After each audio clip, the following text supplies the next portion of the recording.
Subrayong kay tole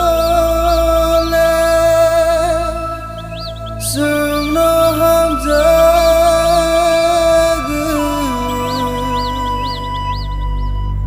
Bisi ke bang masa Tidule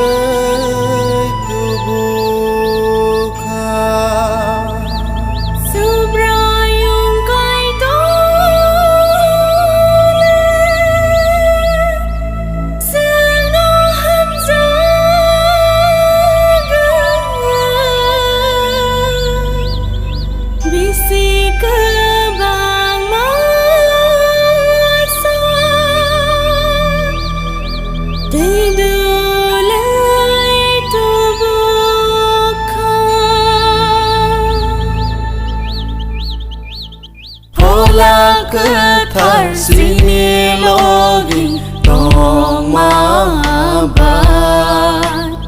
Tekto birmani salbo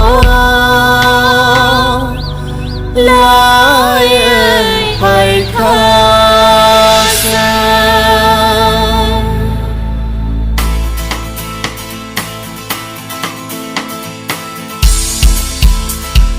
Hang bai subrai no no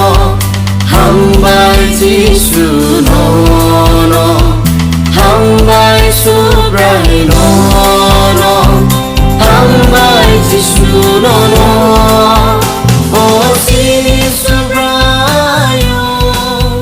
Kai tornini hamari Oh sini subrayo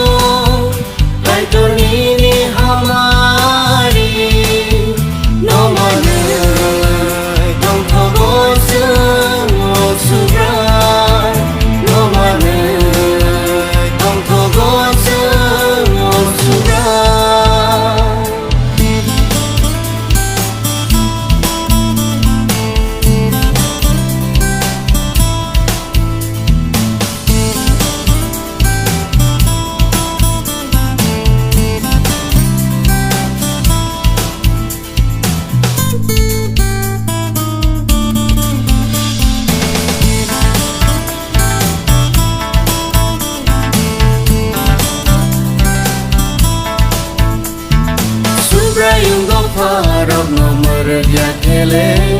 Ado farok le komori thangla Subrayung do farok nomor yakele Ado farok le komori thangla